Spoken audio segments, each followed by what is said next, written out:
Bismillahirrahmanirrahim. Assalamualaikum warahmatullahi wabarakatuh. Waalaikumsalam warahmatullahi wabarakatuh. Jamaah. Yeay. Oh jamaah. Yeay. Alhamdulillahirabbil alamin. Allahumma shalli ala sayidina Muhammad wa ala ali Muhammad. Masya Allah jamaah, alhamdulillah kita bisa bertemu kembali untuk belajar bersama lagi. Di mana lagi kalau bukan di Islam itu indah. Dan alhamdulillah bertemu kembali dengan guru-guru kita yang masya Allah luar biasa ya. Fon ya, saya berdiri di sini dulu sebentar. Dan tentunya juga jamaah di studio nih yang luar biasa, masya Allah semangat sekali. Tepuk tangan boleh dong untuk kita semua yang ada di sini. Ini kalau boleh tahu kok beda-beda ya. Yang satu coklat, yang sebelah sini biru. Ini dari mana kalau boleh tahu? Dari Ceger, masya Allah. Yang sebelah sini dari Pamulang. Semangat ya, sehat semua ya. Alhamdulillah. Dan semoga jemaah yang di rumah juga selalu diberikan kesehatan dan keberkahan. Amin ya robbal alamin. Nah jamaah, pagi ini Jumat berkah, boleh dibuka nih Al-Qur'annya atau juz amanya juga boleh ya. Karena tahu nggak sih, dalam Al-Quran itu bahkan surat-surat pendek yang biasa kita sering baca itu ternyata memiliki kedahsyatan dan bisa jadi doa segala penghilang bentuk permasalahan kehidupan kita loh. Wah jamaah penasaran kan? Penasaran nggak jamaah yang di rumah? Ya udah, kalau gitu langsung aja ya kita bahas tema hari ini, yaitu surat-surat pendek yang menjadi doa ampuh.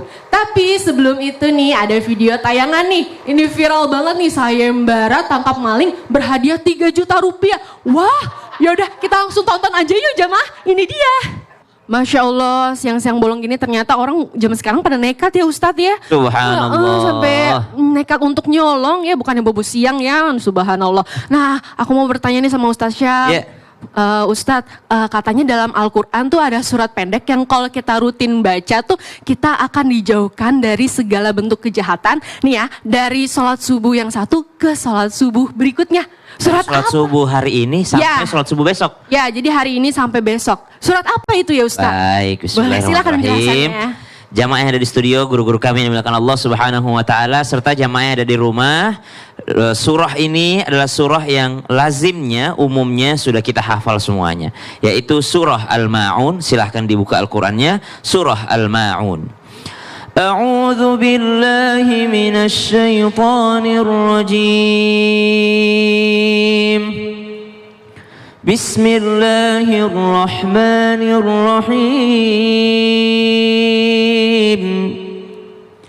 Ara'aita alladhi yukadzibu bid-din فذلك الذي يدع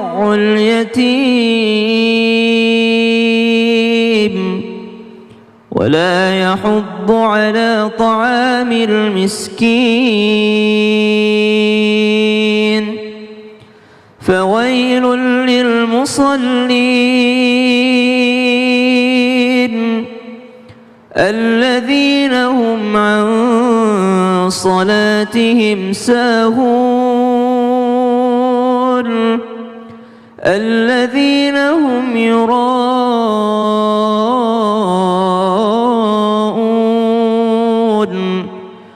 ويمنعون الماعون. Shadaqallahul azim. Surah yang menjadi pengingat bagi kita semua bahwa hari kiamat itu benar-benar akan terjadi. Jangan sampai kita menjadi orang yang tidak mengimani yang namanya hari kiamat. Orang kalau sudah mengimani kebesaran atau keagungan hari kiamat yang telah Allah ciptakan, maka pada saat itu juga orang tersebut akan takut akan perintah Allah Subhanahu wa taala yang tidak dijalankannya. Fadzalika alladzi yad'ul yatim wa la yahuddu ala ta'amil miskin. Lalu muncullah perintah Allah Subhanahu wa taala agar tidak yakni menghilangkan hak-haknya anak yatim dan juga haknya orang miskin, memberi makan kepada mereka, memberikan santunan kepada mereka. Lalu dari ayat ini, daripada surah ini kita belajar untuk tidak melalaikan yang namanya salat. Lalu karena keutamaan daripada terjemahan dan arti daripada ayat ini, makna daripada ayat ini, maka seorang ulama dalam kitab Thawabul A'mal menjelaskan bahwa barang siapa yang membaca surah Al-Ma'un ini di dalam salatnya, dalam sholat nawafil atau dalam sholat wajibnya ataupun dalam sholat sunnahnya, maka ia termasuk orang yang akan diterima sholat dan puasanya. Kenapa? Karena dia akan mengerjakan sholat dan puasanya secara khusyuk. Karena dia mengerti makna daripada hari kiamat nanti. Dan ia juga tidak akan dihisap atas apa yang telah dilakukannya selama di dunia ini. Maksudnya tidak dihisap karena habis sudah hartanya untuk kasih makan orang miskin, habis sudah hartanya untuk kasih makan anak yatim. Bukan berarti ketika dia baca surah ini lalu tidak dia zakat lagi, subhanallah. Karena dalam riwayat disebutkan, masih dalam tafsir Burhan, bahwasanya orang yang mengeluarkan hartanya, orang yang membaca surah Al-Ma'un, selama dia memperhatikan zakatnya, maka orang inilah yang akan selamat.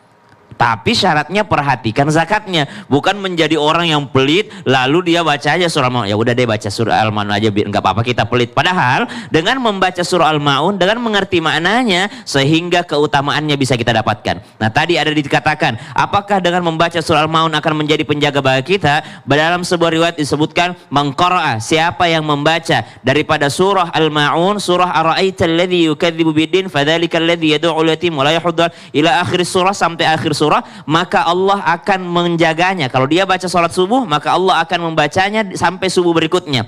Kalau dia baca akhir isya, maka Allah akan menjaganya sampai sholat subuh. Kalau dia baca habis asar, itu pun Allah akan menjaga orang tersebut. Berarti di antara Al-Quran ada yang namanya ulumul Quran, Bu. Jadi ada yang namanya ulumul Quran. Ulumul Quran itu ilmu-ilmu yang berkaitan dengan Al-Quran, ilmu-ilmu yang membahas tentang Al-Quran. Dalam ulumul Quran ini ada satu bab namanya Fadailus Surah, daripada keutamaan surah. Fadailus Suwar, daripada keutamaan surah-surah yang ada dalam Al-Quran. Termasuk dalamnya tafsir Burhan menjelaskan bahwasanya di antara surah-surah yang ada dalam Al-Quran memiliki keutamaan masing-masing. Surah Al-Ma'un salah satunya adalah keutamaannya untuk penjagaan. Masya Tapi Allah, butuh ikhtiar manusia juga. Betul, Jangan nggak dikunci, nggak diapain, sengaja teledor, udah bacain aja Al-Ma'un.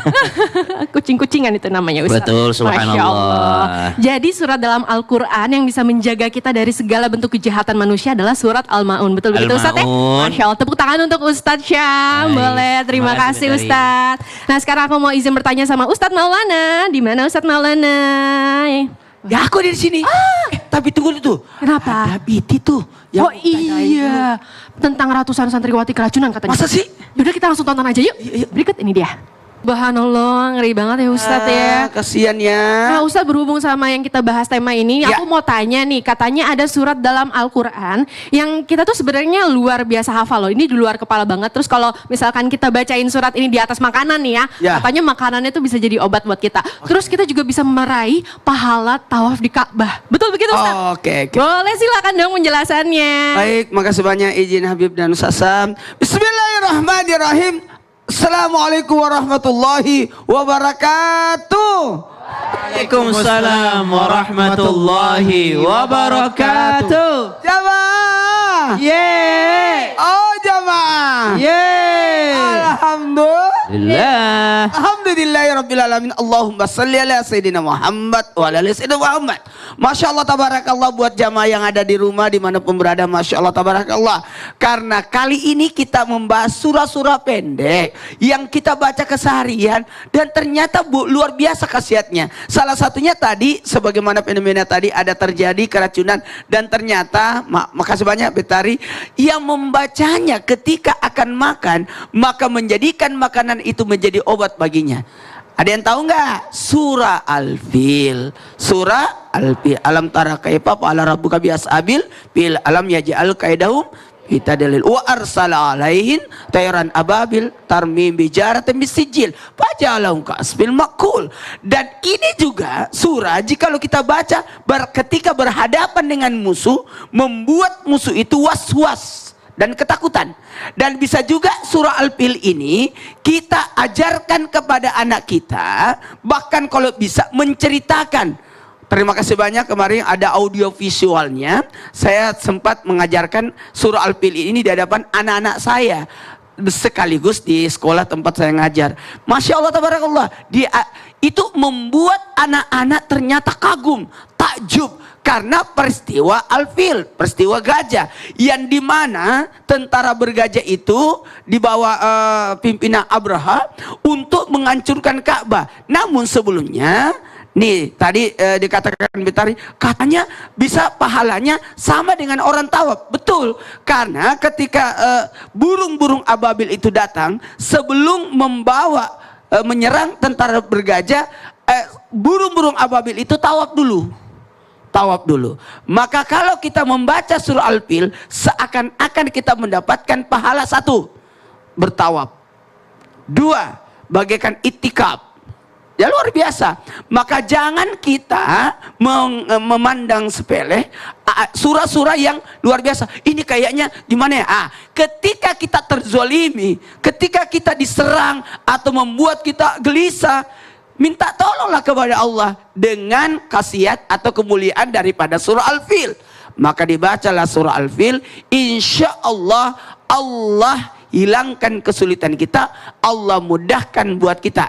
Dan kalau kita, mohon maaf, kita lagi ada acara kan, mohon maaf ya, kita tidak tahu, mungkin makanan itu aman buat orang lain, tapi belum tentu aman buat diri kita. Sekali lagi, aman buat orang lain, tapi belum tentu aman buat diri kita. Ada orang memang fisiknya lebih kuat, ada yang memang imunnya tidak terlalu kuat. Beda-beda ya, beda-beda. Masya Allah. Jadi Ustadz, surat dalam Al-Quran yang katanya tuh ya bisa jadi obat dalam hal makanan, ya, dan juga bisa bernilai tawaf adalah surat Al-Fil. Ya. Masya Allah, tepuk tangan untuk Ustadz Maulana, boleh dong jamaah. Masya Allah. Nah jamaah yang di rumah, kita nih ya sebagai manusia nih, menurut aku itu kita cenderung rugi loh. Baik rugi di dalam bentuk harta, baik rugi dalam bentuk waktu, baik rugi dalam semua bentuk ya, segala bentuk. Nah sekarang aku mau izin bertanya ke Habib Usman. Habib, boleh. Ya, Afwan Habib, katanya dalam Islam itu Allah telah menurunkan surat pendek dalam Al-Quran yang kalau misalnya kita baca terus-terusan nih, kita akan dibebaskan dari segala kerugian, baik kerugian harta maupun waktu. Surat apa itu ya Habib? Surat apa ya? Ya boleh dong, silakan penjelasannya Habib. Afwan Ustaz Syam, Ustaz Maulana, Betari. Bismillahirrahmanirrahim. Assalamualaikum warahmatullahi wabarakatuh. Waalaikumsalam warahmatullahi wabarakatuh. Alhamdulillahil wahidil ahad, alladzi lam yalid wa lam yulad wa lam yakul lahu kufuwan ahad. Laisa kamitsli syai'un wa huwas samiul basir. Summa fasalli wa sallim wa barik ala sayyidina wa habibina wa syafi'ina wa maulana Muhammadin sallallahu alaihi wasallam wa sahbihi wa azwajihi wa dhurriyyatihi wa ahli baiti wa ansari wa ashari ma ba'du. Segala puji bagi Allah Subhanahu wa taala yang telah memberikan kita nikmat iman, nikmat sehat walafiat. Ya alhamdulillah, pada pagi hari ini penonton di rumah, penonton di studio insyaallah mendapatkan ilmu yang bermanfaat dari guru-guru kita, bisa diamalkan untuk dirinya, suaminya, istrinya, anak-anaknya ya Rabb. Insyaallah penuh dengan berkah dan ridhonya Allah Subhanahu wa taala. Amin. Amin ya Allah ya Rabbal. Siapa orang yang membaca surat ini dengan ikhlas karena Allah Subhanahu wa taala, istiqamah di dalamnya, maka dengan membaca surat ini dapat membebaskan manusia dari semua bentuk kerugian apapun di dalamnya. Diriwayatkan daripada ceritanya Imam Syafi'i radhiyallahu anhu dalam kitabnya, dan juga dijelaskan bahwasanya Imam Syafi'i berkata, "Lau tadabbarran nas hadhihi surata lawasa'atuhum." Jelas bahwasanya seandainya setiap manusia merenungkan dan menghayati daripada surat ini, maka Allah Subhanahu wa taala akan memberikan dia sebuah keberkahan dan mencukupi daripada setiap kebutuhannya, dan juga mendapatkan ketenangan dalam kehidupannya. Yakni daripada makna ini, daripada Imam Syafi'i menjelaskan bahwasanya mereka harus memegang daripada teguh agamanya Allah yang ada, yang terkandung di dalam surat ini. Yang pertama, bil ilmi, dengan ilmunya. Ilmu dapat menjadikan kita tidak dibohongi oleh makhluk-makhluk yang lain. Dengan ilmu kita mendapatkan daripada ilmu sholat, ilmu apa lagi? Ilmu bekerja, ilmu apa lagi? Ilmu berdagang, ilmu ngambil wudhu. Dengan ilmu tersebut, man tawadhu ala tuhrin, dia mengambil wudhunya, ada keberkahan di dalamnya. Dia mengambil daripada hikmah ilmu tersebut, jangan dibohongin di tempat-tempat lain. Dengan ilmunya dia tidak berlaku curang di pasar. Dengan ilmunya dia tidak dibohongin oleh orang lain. Yang kedua, dengan amal saleh. Amal soleh mendekatkan diri kepada Allah Subhanahu wa taala. Dengan amal soleh menjadi hamba yang bertakwa kepada Allah. Dengan amal soleh bisa mengumpulkan daripada amal ibadahnya menjadi hambanya Allah Subhanahu wa taala yang senantiasa berada dalam kebaikan. Yang ketiga, dia berdakwah kepada Allah. Hikmah surah ini adalah mereka berdakwah mengajarkan ilmu agama Allah. Wa umilu bih, dan juga aliman au muta'allim. Ini adalah hamba Allah yang mendapatkan ridhonya. Dan akhir yang keempat adalah bersabar. Innallaha ma'as sabirin. Dengan kesabaran menjadi hamba Allah yang berada di dalam naungan dan ridhonya Allah. Allah bersama orang yang sabar. Ini adalah Quran surat Al-Asr, menjauhkan daripada segala bentuk kerugian apapun. Wal asr, innal insana lafi khusrin illal ladzina amanu wa amilus salihati wa tawasaw bil haqqi wa tawasaw bis sabr. Demi waktu atau demi masa, sesungguhnya manusia itu benar-benar berada dalam kerugian, kecuali mereka orang yang beriman dan mengerjakan amal soleh dan saling menasihati satu dengan lainnya, dan juga menaati daripada kebenaran, dan saling menasihati supaya mereka mendapatkan kesabaran sehingga mereka berada dalam ridhonya Allah Subhanahu wa taala. Oleh karena itu, mereka yang beriman dan bertakwa kepada Allah Subhanahu wa taala harus bisa mengerti dan memahami daripada surat-surat pendek untuk diamalkan dalam kehidupannya, dibaca setiap harinya, setiap waktunya. Untuk apa? Untuk menjadi hamba Allah yang taat. Dan juga bahwasanya surat dalam Al-Quran ini akan menjauhkan kita dari bentuk kerugian hartanya, dan juga jiwanya, waktunya, dan lain sebagainya. Masya Allah. Jadi Habib, surat dalam Al-Quran yang bisa menjauhkan kita dari segala kerugian baik itu harta maupun waktu adalah surat Al-Asr. Surat Al-Asr. Masya Allah. Tepuk tangan untuk Habib Usman. Terima kasih Ustaz Habib penjelasannya. Masya Allah. Nah, aku mau panggil Ustadz Maulana nih, punten. Ustadz, Apa itu? kita yel-yel yuk. Ayo. Yel-yel yang ini loh, yang iya. Oke, 1, 2, 3. Jamaah sering ngerasa kesusahan? Iya. Udah ngelakuin semua amalan, pahala, tapi tetap aja selalu ngerasa susah? Iya. Jamaah penasaran, mau tahu? Ada tahu surat dalam Al-Quran yang Ada lah. bisa jadi penawaran? Ada lah gitu ya? Iya, ada lah. Ya Allah, yaudah kalau gitu penasaran nggak ya? Kira-kira apa ya? Apa ya? Ya udah Mau deh. tahu. Ya mau tahu banget. Yang satu ini. Tetap di Islam itu Indah ya. Jamaah, oh jamaah. Alhamdulillah. Alhamdulillah.